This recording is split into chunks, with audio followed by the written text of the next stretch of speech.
suis Anastasia Liard. J'ai commencé en charcuterie pendant plusieurs années, puis après j'ai intégré les Palaces Parisiens pour terminer chef d'un restaurant d'un chef 3 étoiles.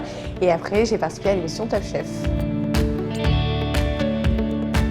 Ce qui m'a plu dans le partenariat avec Pomme Pain, c'est de créer des recettes qui peuvent être accessibles, que tout le monde puisse les goûter, que ce soit sur un déjeuner, sur un goûter, sur un petit déjeuner, qu'elles soient gourmandes, généreuses et assez simples pour plaire à tout le monde. Donc c'est un beau challenge pour moi et donc c'est pour ça que j'ai accepté ce partenariat.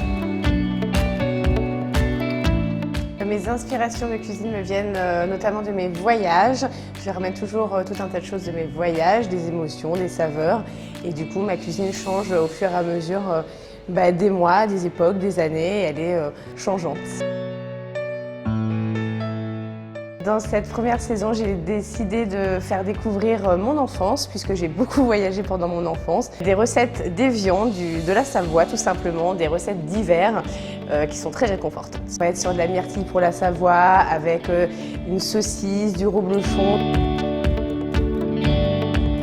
Pour l'hiver, ce sera clairement Évian parce que c'est des plats réconfortants avec du fromage, avec de la chaleur. Et ma région de cœur l'été, ce sera forcément plutôt le Pays Basque et Bayonne. Mon meilleur souvenir en cuisine, je pense clairement quand même que c'est mon arrivée au Bristol, le premier jour je passais de charcuterie à un palace parisien d'un chef 3 étoiles.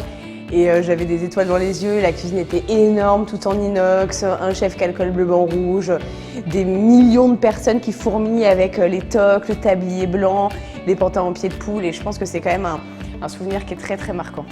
Mon ingrédient fétiche, je pense que c'est vraiment l'oignon que je travaille sous toutes ses formes. Mon secret pour pas pleurer, c'est d'avoir un couteau aiguisé. Si on fait pas de mal à l'oignon, il nous fait pas de mal. Sucré, salé, amer, acide, et les Japonais ont développé l'umami, et c'est donc l'umami que j'ai découvert au Japon.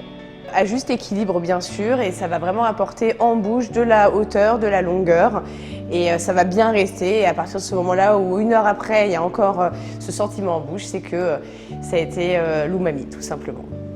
Mon sandwich préféré, c'est tout simplement le jambon de Paris. Je suis clairement salée et beaucoup moins sucrée, mais très gourmande pour autant.